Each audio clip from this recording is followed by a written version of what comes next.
Folks, let me tell you about a certain conspiracy theory called The Storm and its thrilling conclusion. But first, my intro.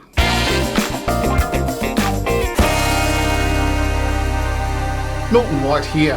How the hell are you? And well done for making it through to 2021. Now, before we get started, what I'd like you to do is like this video, comment on this video, share this video, but most importantly, subscribe, hit the great notification bell because I'm dropping videos on the regular and I want you to be with me in this amazing new journey of us and survival together.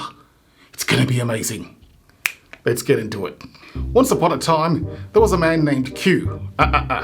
Not that Q. Or the person next to him, because that's a Klingon. By the way, for all you Star Trek nerds out there, let's get into some Star Trek humour. Hey, how many Klingons does it take to change a light bulb? None. Klingons are not afraid of the dark. Actually, by the way, what would a Klingon do with a failed light bulb? You know what? Execute it for failure. Star Trek nerds, you're welcome. But let's get into what I'm here to talk about. Q was born on a website called 4chan, and he went on the website claiming that he was a high-ranking government official with top-level security clearance. Now, for those of you who don't know, 4chan was an internet chat room full of homophobes, sexists, racists, conspiracy theorists, gun nuts, and people who advocate violence against women and minorities. You know, the type of place a top-level intelligence official would go to chat.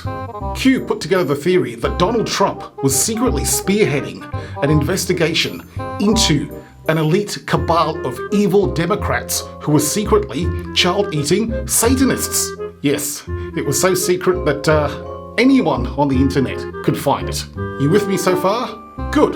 So the story was that on a certain day, Trump would round up all these evil, villainous, child-eating, satanic, sex-trafficking pedophiles, and they would get their true and just desserts. You see, the average Democratic politician likes to, during the day, cut ribbons, open hospitals and schools, discuss infrastructure, and then in the evening, after dinner, drink the blood of a child while worshipping Satan. Also, the story was that they drink the blood of children to keep themselves from aging. As you can see from Hillary Clinton, it's clearly not working. Hey man, that sounds completely crazy. Yes. Yes, it does. Like I said, on a particular day, Trump would dispense judgment, and that day would become to be known as the Storm. There is a storm coming! And Trump also left a slightly cryptic message, but for those in the know, a very clear message about what was about to happen. Mr. President, what did you mean by calm before the storm yesterday? What did you mean by that? Thank you very much. After a wink and a pause. You'll find out. So, the Q-Anon believers got very, very excited about this. The general consensus was that Trump was going to do all of these actions after he won the election. There was one slight glitch. CNN projects Joseph R. Biden Jr. is elected the 46th president of the United States, winning the White House and denying President Trump a second term. QAnon was pissed. And so was Trump. The whole thing was clearly rigged. This must be the work of demonic forces. So Trump tried to overturn the election with lawsuits. No cigar. He tried to force officials to overturn the results by giving them phone calls. No cigar. He tried to get his supporters to go along and kill elected officials that were trying to certify the results.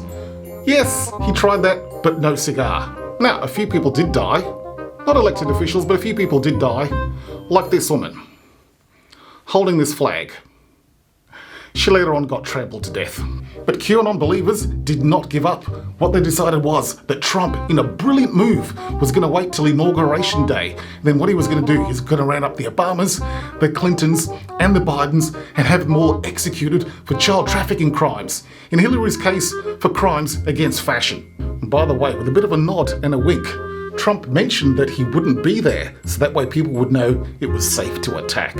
So January the 20th came, and heaps of conspiracy theorists and QAnon supporters all gathered in chat rooms, all waiting with bated breath for the moment that was about to come. Because yes, the Great Awakening was about to happen. The storm was a-coming. And as the moment built up towards Kamala Harris turning up to get her oath of office, people's desire for bloodlust started to build, and there were calls for all sorts of sexual violence and, decapitations against members of Congress and against Kamala Harris and Joe Biden.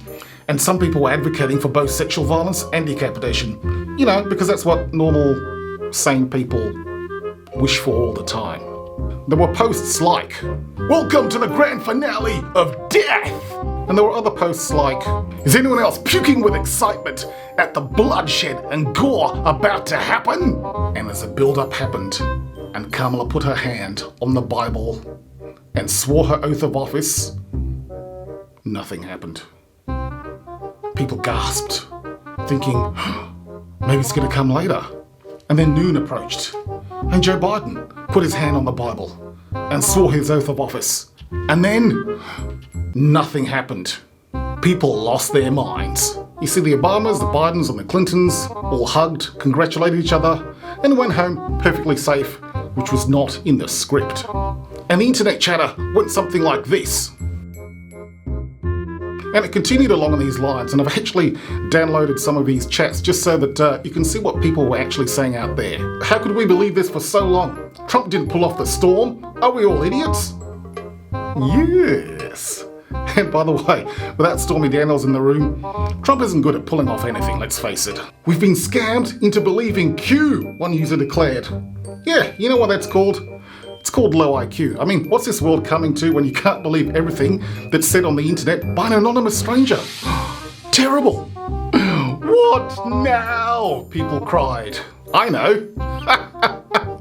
Get a life.